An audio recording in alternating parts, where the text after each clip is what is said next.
로렌 애슬리의 인생은 믿을 수 없을 만큼 끔찍한 방식으로 그녀가 한때 깊이 신뢰했던 사람의 손에 의해 비참하게 끊어지고 말았습니다. 그 운명의 밤, 말콤 애슬리에게 한 통의 비극적인 전화가 걸려왔습니다. 딸의 차가 도심 해변 근처의 주차장에서 외롭게 발견된 것입니다.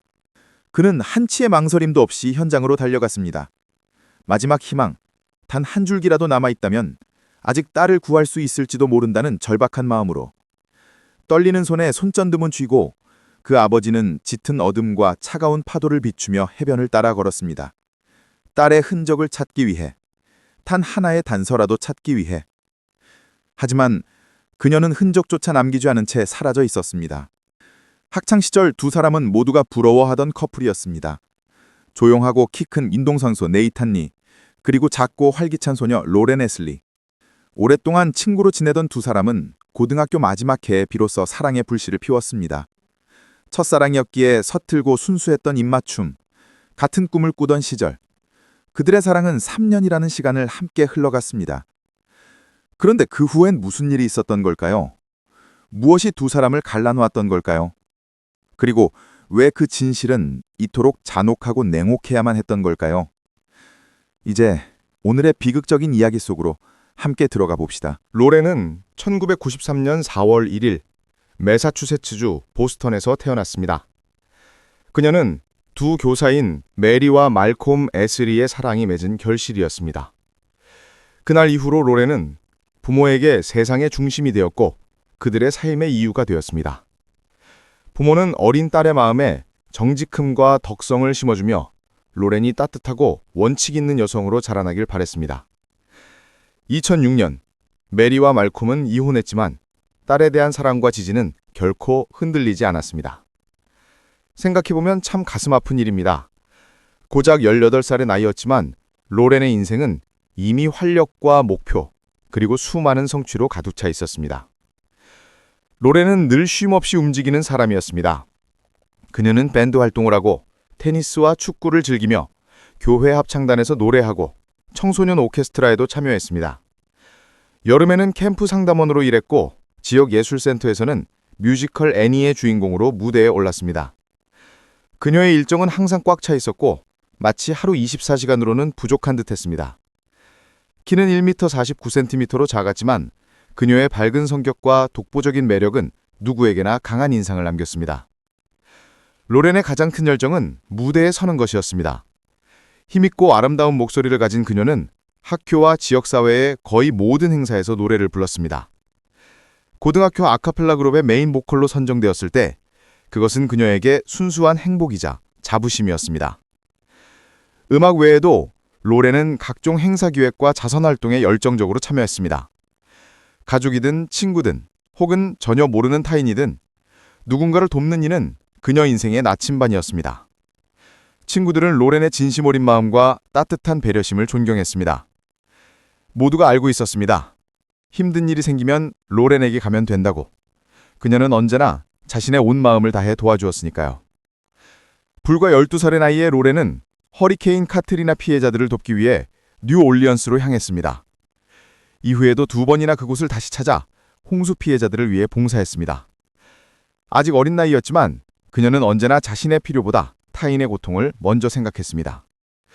그렇게 순수하고 따뜻한 한 마음이 너무도 일찍 세상에서 꺼지고 말았습니다. 로렌의 이타적인 행동들은 그녀의 인격과 의지를 그대로 보여주었습니다. 그녀의 따뜻한 내면의 빛은 부모님, 친구, 선생님, 그리고 낯선 이들에게까지 닿았습니다. 웨일랜드 고등학교에서 로렌은 성실한 학업 태도뿐만 아니라 학교 생활에 적극적으로 참여한 학생으로 인정받았습니다. 그녀는 음악회와 스포츠 경기, 지역사회 행사마다 모습을 드러내며 잊을 수 없는 흔적을 남겼습니다. 고등학교 시절 로렌은 그야말로 눈부신 존재였습니다. 몇몇 친구들은 그녀를 트렌드를 만들어내는 사람이라고 부르기도 했습니다. 활기차고 웃음 많은 그녀의 에너지는 주변 사람들에게 감탄과 동경을 불러일으켰습니다. 바로 그 시기에 로렌은 인생 첫 진지한 연애를 시작했습니다. 상대는 네이선 열 후지타, 그녀의 오랜 친구이자 같은 학교 학생이었습니다. 네이선 열은 어릴 적부터 로렌과 알고 지내던 사이였습니다.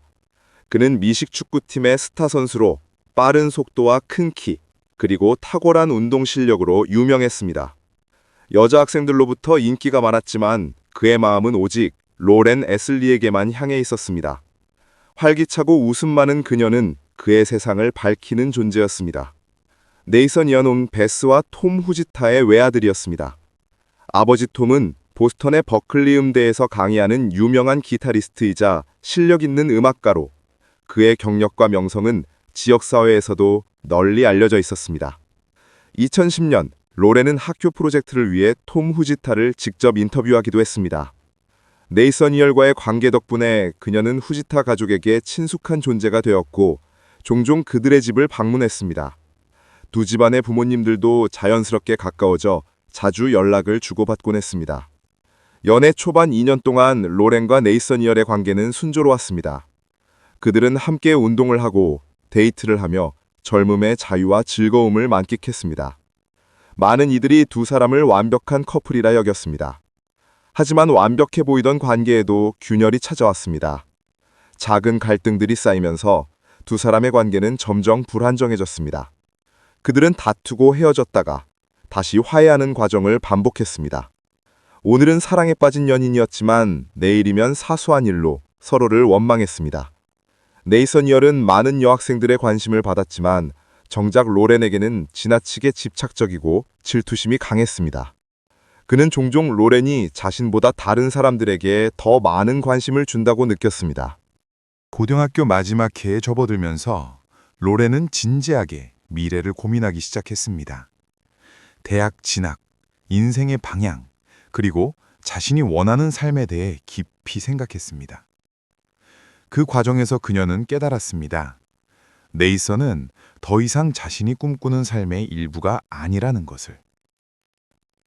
감정적으로 지쳐버린 로렌은 이 관계를 끝내야겠다고 결심했습니다. 졸업을 앞둔 마지막 해는 인생의 전환점이었습니다. 18살의 나이에 세상은 끝없이 넓어지고 새로운 가능성들이 눈앞에 펼쳐졌습니다. 로렌에게 다음 단계는 대학이었고 그녀는 그곳으로 나아가고자 했습니다. 로렌은 노스캐롤라이나주의 일검대학교에 지원했고 네이선 이얼은 코네티컷의 트리니티 대학교로 진학을 결정했습니다. 그는 어릴 적부터 꿈꾸던 미식축구 선수로서의 길을 이어가려 했습니다. 로렌의 친구들은 그녀가 겪는 문제를 알고 있었습니다. 그들은 로렌을 돕기 위해 헤어져야 하는 이유 목록을 함께 만들었습니다. 폭력적인 성격, 극단적인 질투, 공격적인 태도, 심지어 어머니에게조차 불손하게 대하는 버릇까지. 오랜 고민 끝에 로렌은 결국 결심했습니다. 이 관계를 끝내야 한다고.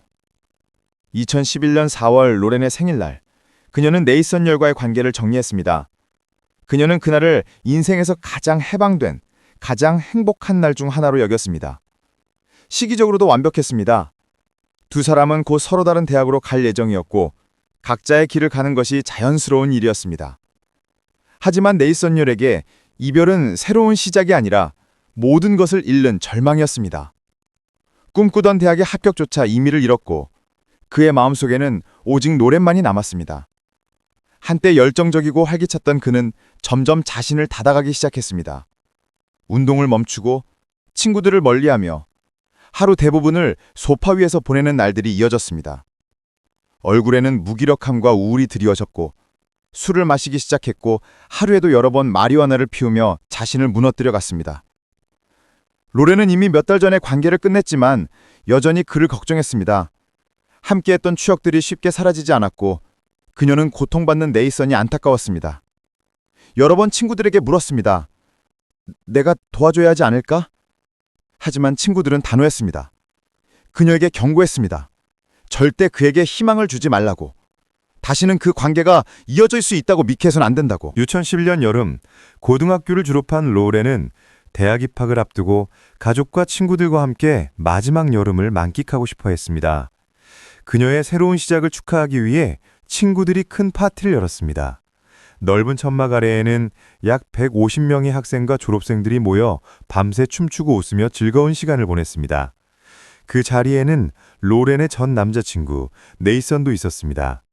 로렌이 친구들과 이야기를 나누고 있을 때 술에 잔뜩 취한 네이선이 그녀에게 다가와 관계를 다시 이어보려 했습니다. 그러나 로렌은 단호하게 말했습니다. 이제 끝났으니 자신을 그냥 내버려 두라고. 그녀의 마음속에서는 이미 모든 것이 지나간 일이었고 다시 되돌릴 이유는 없었습니다. 게다가 그는 너무 취해 있었기에 어떤 말도 통하지 않을 거라는 걸 로렌은 알고 있었습니다. 하지만 네이선은 그녀가 자신 없이도 행복해할 수 있다는 사실을 받아들이지 못했습니다. 그는 거절당한 것을 인정하지 못하고 계속해서 로렌을 괴롭히며 압박했습니다. 로렌은 결국 눈물을 터뜨렸고 친구에게 털어놓았습니다. 네이선은 나를 그냥 두지 않아. 계속 쫓아다녀. 그날 밤 내내 그는 그녀를 따라다니며 다른 사람과 춤추지 못하게 막으려 했습니다. 시간이 흐를수록 네이선의 분노는 더욱 커져만 갔습니다. 술 기운이 그 감정을 부추겼습니다. 로렌이 다시 한번 대화를 거부하자 그는 갑자기 폭발하듯 천막의 기둥을 주먹으로 3개 내리쳤습니다. 그 충격으로 천막 전체가 무너져 내렸습니다. 이내 천막은 다시 세워졌지만 그 순간 파티의 분위기는 완전히 깨져버렸습니다. 이제는 로렌뿐만 아니라 모든 사람들이 네이선에게 파티장을 떠나라고 요구했습니다. 축하의 자리는 엉망이 되었습니다. 그날 밤 로렌은 집에 돌아와 어머니에게 그 일을 모두 이야기했습니다. 네이선이 얼마나 집착했는지, 얼마나 분노에 차 있었는지를. 그는 로렌이 자신을 떠난 것에 화가 났고 그녀가 다시 대화하지 않는 것에 분노했으며 무엇보다도 그녀가 자신 없이도 행복해 보인다는 사실을 견디지 못했습니다. 2011년 여름, 모든 것이 잠시 잠잠해진 듯 보였다. 로렌은 대학 입학 전까지 돈을 모으기 위해 쇼핑몰 안의 의류 매장에서 일하기로 결심했다. 7월 3일 아침 10시, 그녀는 근무를 시작했다. CCTV에는 오전 9시 45분경 로렌이 쇼핑몰 안으로 들어와 에스컬레이터를 타는 모습이 찍혀 있었다. 오후 6시 45분, 근무가 끝난 로렌은 건물 밖으로 나가며 전화를 하고 있었다. 그러나 안타깝게도 그것이 그녀가 살아있는 모습으로 포착된 마지막 순간이었다. 그날 밤 로렌은 친구들과 만나기로 했지만 약속 장소에 나타나지 않았다. 친구들은 곧 이상함을 느꼈다. 로렌은 항상 연락이 철저한 사람이었고 갑자기 사라질 이유가 없었다. 아버지 말콤 역시 불안감을 감지했다. 그는 딸이 집에 들러 옷을 갈아입고 친구들을 만나러 갈 예정이었음을 알고 있었지만 로렌은 집에 돌아오지 않았다. 말콤은 본능적으로 무언가 잘못되었다는 것을 느꼈고 단 한순간도 지체하지 않았다. 그는 즉시 경찰에 전화를 걸어 딸의 실종을 신고했다. 로렌 애슬리의 실종 소식은 순식간에 마을 전체로 퍼져나갔다. 친구들과 지인들은 깊은 불안을 느꼈다. 그 누구도 로렌이 쇼핑몰을 떠난 이후의 행적을 알지 못했다. 보통 실종 신고 후 수색에는 시간이 걸리지만 이번엔 달랐다. 경찰은 즉시 수색을 개시했다. 친구들과 가족들도 가만히 기다리지 않았다. 그들은 스스로 도움을 구하며 움직였다. 그날 밤 경찰은 웨일랜드 타운 비치에서 로렌의 붉은색 지프차를 발견했다. 차창은 내려져 있었고 내부에는 그녀의 가방과 노트북이 그대로 있었다. 그러나 정작 로렌은 어디에도 없었다. 차에서 내린 후 그녀가 어디로 향했는지는 아무도 알지 못했다. 이 소식을 들은 말콤은 단숨에 현장으로 달려갔다. 그는 차량에서 바닷가 쪽으로 전력 질주하며 마치 아직이라도 딸을 구할 수 있을 것처럼 몸부림쳤다. 손에 쥔 손전등이 떨리며 비추는 모래사장은 고요했지만 그 어디에도 로렌의 흔적은 없었다. 로렌의 친구들은 붉은 지프 소식을 듣고 충격에 빠졌다. 그날 밤 그들은 해변에서 밤을 새웠다. 혹시나 그녀가 돌아올지도 모른다는 희망 하나로. 그들은 바다를 바라보며 묻고 또 물었다. 로렌은 도대체 어디로 간 걸까? 그때까지만 해도 아무도 그녀가 해를 입었을 가능성을 떠올리지 못했다. 다음 날 경찰은 로렌의 가족과 친구들을 차례로 조사하기 시작했다. 그녀에게 원한을 품거나 해를 끼칠 만한 사람이 있는지를 알아보기 위해서였다. 하지만 처음에는 아무도 그런 사람을 떠올릴 수 없었다. 조사가 깊어지자 경찰은 로렌이 얼마 전 남자친구와 헤어졌다는 사실을 알게 되었다. 그러나 친구들은 모두 입을 모았다. 네이선은 그런 짓을 할 사람이 아니에요. 그는 이별 후 상처받고 우울했지만 폭력적인 성향은 없었다. 그러나 경찰은 달랐다. 그들은 잘 알고 있었다. 질투와 이별은 종종 사람을 가장 어두운 쪽으로 몰아넣는다는 것을. 그날 밤 경찰은 네이선 후지타의 집을 방문했다. 그곳에는 네이선과 그의 어머니 베스가 있었다. 그는 경찰에게 말했다. 하루 종일 집에 있었습니다. 그러나 그것은 그다지 믿을 만한 알리바이는 아니었다. 그는 또한 그날 로렌을 잠깐 봤다고 진술했다. 로렌이 차를 타고 와서 5분쯤 이야기했어요. 차에서 내리진 않았고요. 대화는 어색했고 곧 그녀가 떠났습니다. 겉으로 보기엔 일리가 있는 말이었다. 그러나 경찰은 이미 알고 있었다. 이별 후 네이선은 완전히 달라졌다는 것을. 그는 외부와 단절되고 우울에 잠겨 방에 틀어박혀 있었다. 어머니 베스는 그런 아들을 지켜보며 절망에 빠졌다. 그녀는 치료사를 찾아갔지만 별다른 변화는 없었다. 결국 아들을 돕고자 스스로 로렌이 일하는 쇼핑몰까지 찾아갔다. 네이선 몰래. 어떻게든 문제를 풀 단서를 찾기 위해서였다. 심지어 베스는 전 남자친구에게 부탁했다. 제발 네이선과 좀 얘기해줘요. 그녀는 그것이 아들의 마음을 조금이라도 회복시킬 수 있을 거라고 믿었기 때문이다. 다음 날 아침, 해가 뜨기 직전 고속도로 근처를 따라 자전거를 타던 한 자전거 운전자가 끔찍한 것을 발견했습니다. 습지대를 지나던 그녀는 어두운 물 위를 떠다니는 무언가를 발견했습니다. 호기심과 불안감을 느낀 그녀는 멈춰서 가까이 다가갔고 그것이 젊은 여성의 시신이라는 것을 깨달았습니다. 그녀는 로렌 애슬리였고 마을에서 불과 5마일 떨어진 곳에서 발견되었습니다. 전날 밤 그녀의 친구들은 버려진 빨간색 지프차 근처 해변에 모여 그녀가 어디로 갔을지 계속 추측하고 있었습니다. 그들에게는 답이 없었고 오직 두려움만 있었습니다. 학생들은 무엇을 해야 할지, 무엇을 생각해야 할지, 심지어 어떻게 느껴야 할지조차 확신하지 못한 채 그저 앉아있을 수밖에 없었습니다. 불과 하루 전 함께 웃고 순간을 공유했던 그 소녀가 이제 사라졌다는 것을 믿기란 거의 불가능했습니다. 그녀의 시신은 도로에서 약 30피트 떨어진 곳에서 물 위에 떠있는 채 발견되었습니다. 시신이 해안으로 옮겨지자마자 사망 원인이 즉시 명확해졌습니다. 주경찰 형사가 그녀의 셔츠 깃을 뒤로 젖히자 그녀의 목에 깊고 치명적인 상처를 발견했습니다.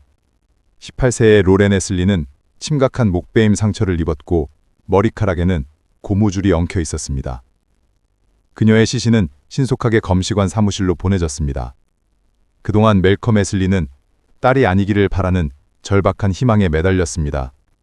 그러나 자식에게는 결코 겪어서는 안 될 자신의 하나뿐인 자녀의 시신을 확인해야 하는 가슴 아픈 임무를 수행해야 했을 때 그 희망은 사라졌습니다. 로렌은 막 18세가 되었습니다. 그녀는 활기차고 음악적 재능이 뛰어났으며 유망한 미래의 문턱에 서 있었습니다. 멜컴은 적절한 신분증을 제시해야 했고 그녀를 보는 순간 로렌임을 알았습니다.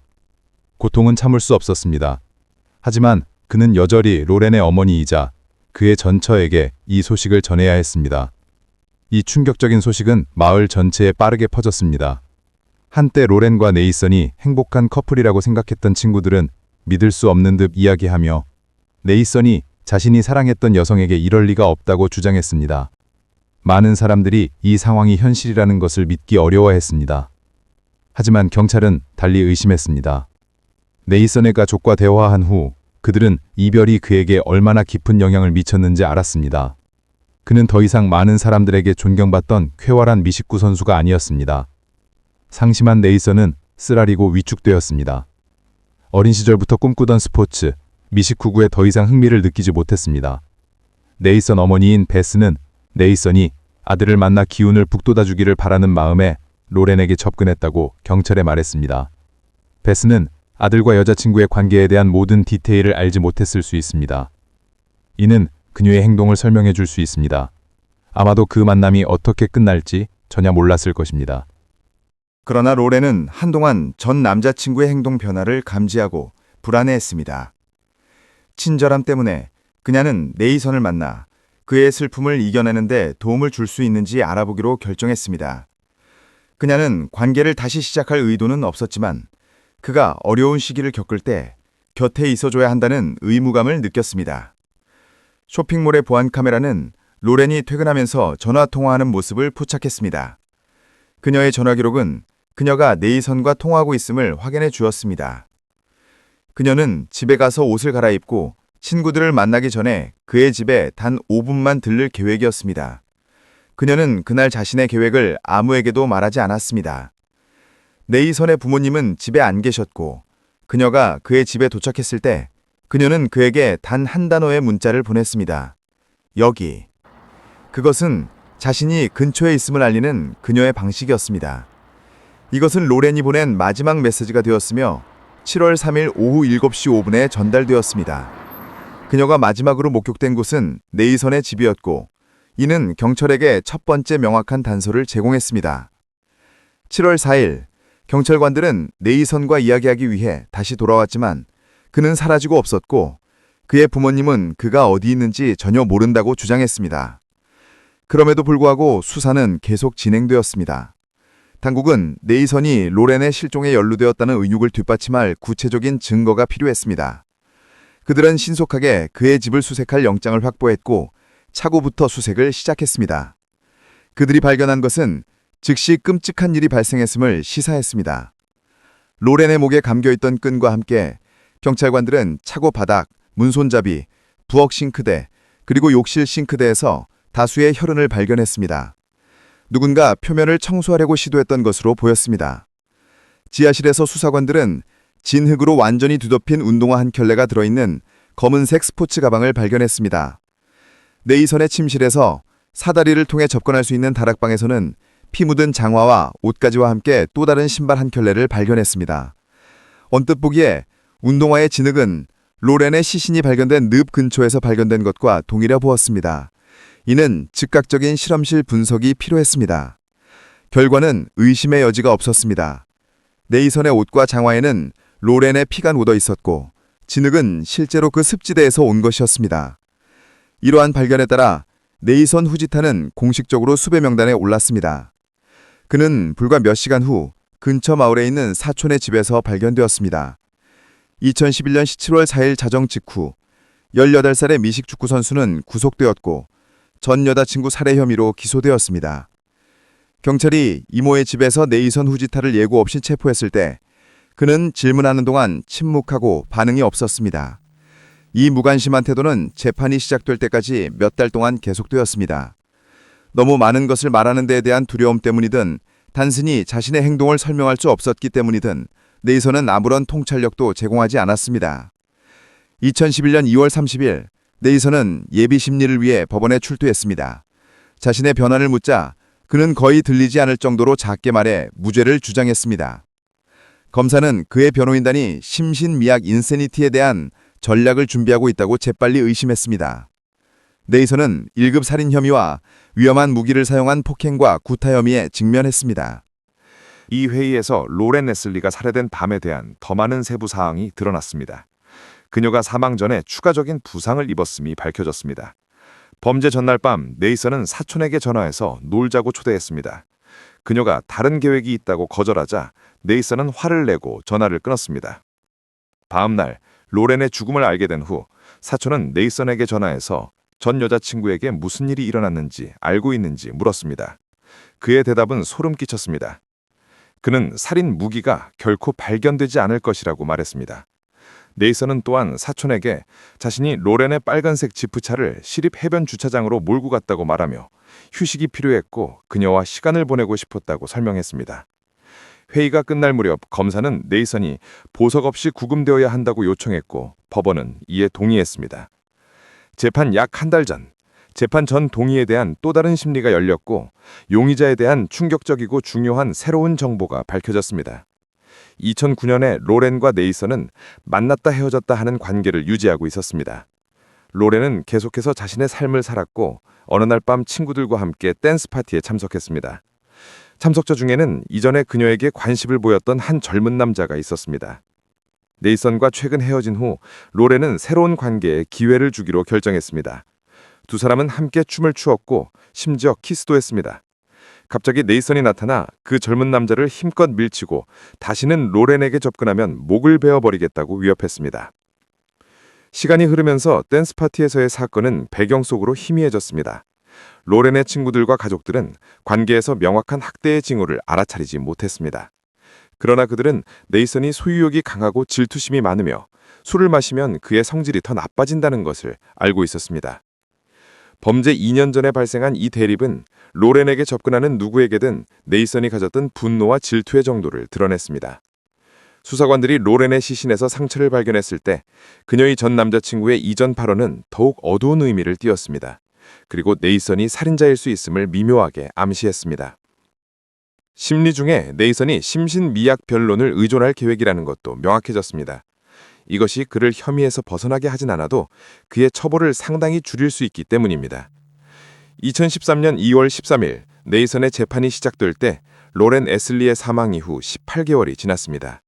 처음부터 변호인단은 네이선이 법적으로 심신미약 상태였다고 주장하며 3주간의 재판 내내 이 주장을 고수했습니다. 변호사는 모두 진술 초기 내 네이선이 로렌을 살해했음을 공개적으로 인정했지만 진짜 질문은 어떻게와 왜인지에 대해 변론했습니다. 변호인단은 네이선이 로렌의 고등학교 졸업 후 그녀를 스토킹하지 않았다고 주장했습니다. 그는 집 옆을 운전하거나 전화를 걸거나 문자를 보내지 않았습니다.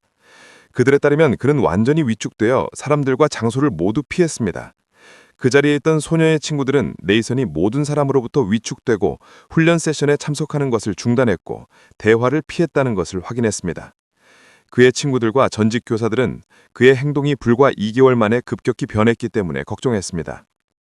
결국 변호사는 네이선이 심각한 정신질환을 앓고 있으며 그에게 심각하게 잘못된 것이 있다는 것을 말했습니다. 그의 어머니 베스는 그가 정신과 의사를 방문하도록 설득했고 그는 심각한 임상 우울증 진단을 받았습니다. 이것은 단순히 이별로 인한 상심이 아니었습니다. 그것은 진정한 정신장애였습니다. 변호인단에 따르면 정신과 의사는 약물 치료와 상담 치료를 권했지만 네이선은 둘 다 거부했습니다. 그는 로렌 애슬리와의 이별과 고등학교 미식 축구를 하면서 입은 반복적인 머리 부상으로 야기된 정신 건강 문제로 고통받고 있었을지 모릅니다. 두 사람의 관계가 끝난 것이 한 가지 사건을 촉발했을지도 모릅니다. 로렌은 전 남자친구의 위험한 상태에 자신이 어떤 식으로든 책임이 있다고 생각했고 그가 심각한 자해를 할까 두려워했습니다. 로렌은 네이선을 너무 극정한 나머지 2011년 7월 3일 저녁에 후지타 가족의 집을 찾았다. 그때 바로 네이선은 짧고 강렬한 조증 상태에 빠져 있었다. 그는 자신이 무엇을 하고 있는지 완전히 이해하거나 통제하지 못했다. 몸은 움직였지만 정신은 현실에서 완전히 분리된 상태였다. 그는 자신이 저지르는 행위에 대해 아무런 감정도 느끼지 못했다. 그 혼란스러운 정신 상태 속에서 네이선은 로렌의 목을 반복적으로 그었다. 변호인단은 이 행위가 광기 속에서 벌어진 것이라고 주장했다. 그들의 모든 주장은 네이선은 그 순간 제정신이 아니었다는 전제 위에 세워져 있었다. 그러나 검찰의 주장은 정반대였다. 그들은 네이선 후지타가 이별을 받아들이지 못해 전 여자친구 로렌 애슬리를 의도적으로 살해했다고 말했다. 이것은 변호인단이 말하는 순간의 격정이나 충동적인 폭발이 아니라 계획적이고 의식적인 살인 행위였다는 것이다. 변호 측의 전문가 증인으로 출석한 한 법의학 정신의과 의사는 전문적 분석에 따라 네이선은 자신의 행동이 잘못이라는 사실을 인식할 능력이 없었다고 증언했다. 그 이유로는 심각한 우울증, 럭그비 경기 중 반복된 뇌진탕, 그리고 일상적인 약물 및 알코올 사용을 들었다. 또한 로렌과 네이선 사이에는 이전까지 어떠한 폭력 전력도 없었고 경찰 신고 이력조차 없었다는 점을 들어 변호인단은 이것이 단 한 번의 비극적인 실수였다고 주장했다. 즉, 그는 제정신이 아닌 상태에서 죄를 저질렀다는 것이다. 하지만 검찰은 또 다른 법의학 전문의를 증인으로 불러 반박했다. 그 전문의는 단호히 말했다. 네이선 후지타는 완전히 제정신이었습니다. 그는 로렌을 살해하기 위해 치밀하게 움직였고 그의 행동에는 계획성과 자각이 분명히 드러나 있었습니다. 그는 자신이 무엇을 하고 있는지 그리고 그 결과가 무엇일지를 알고 있었습니다. 재판정은 숨막히는 긴장과 감정으로 가득 찼다. 마지막 순간 로렌의 어머니는 단지 자리에 앉아 아무 말 없이 고통 속에 눈을 감을 뿐이었다. 주 검시인은 법정에서 이렇게 증언했다. 로렌 애슬리는 목이 졸린 뒤 칼에 베인 후에도 몇 분간은 여전히 살아있었습니다. 그 짧은 시간 동안 피가 계속 흘러나오고 있었죠. 그 말이 끝나자 이제 20살이 된 네이선은 결국 무너져 내렸다. 그는 재판정 한가운데서 울부짖으며 울었다. 그제서야 그는 자신이 저지른 일이 얼마나 끔찍한지, 그리고 그 대가를 반드시 치러야 한다는 사실을 깨달은 듯했다. 네이선의 부모는 충격과 절망에 빠졌다.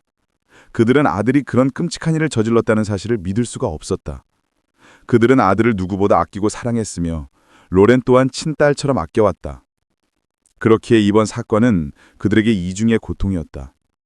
자신들의 아들이 사랑하던 소녀의 생명을 빼앗은 것이다. 두 가족은 한때 따뜻하고 가까운 관계였다. 하지만 그 비극 이후 그들은 돌이킬 수 없는 상처와 함께 남겨졌다. 누구도 치유할 수 없는 평생 지워지지 않을 상처였다. 2013년 3월 7일 네이선 후지타는 모든 혐의에 대해 유죄 판결을 받았다. 배심원단은 하루 종일 심의 끝에 판결을 내렸고 마침내 애슬리 가족과 검찰 측에게 정의가 실현되었다. 하지만 그것이 과연 어떤 위로가 될 수 있을까? 그들의 유일한 딸은 다시는 돌아오지 않을 텐데. 판결이 낭독되던 그 순간 로렌의 아버지 말컴 애슬리는 조용히 자리에서 일어나 네이선의 부모에게 다가가 그들을 껴안았다. 그는 알고 있었다. 이 비극은 두 가정 모두에게 헤아릴 수 없는 상실을 남겼다는 것을. 그 포옹은 인간 정신이 가진 가장 깊은 용서와 연민의 증거였다. 네이선 후지타에게는 종신형이 선고되었다. 매사추세츠 주법에 따르면 1급 살인으로 유죄 판결을 받은 자는 가석방 없는 종신형을 받는다. 이제 로렌의 부모는 또 다른 두려움과 싸우고 있다. 만약 법이 바뀌어 네이선 후지타가 석방될 수 있게 된다면 그들은 그 가능성만으로도 견딜 수 없다. 그들의 믿음은 단 하나다. 딸의 생명을 앗아간 그 남자는 평생 감옥에 있어야 한다.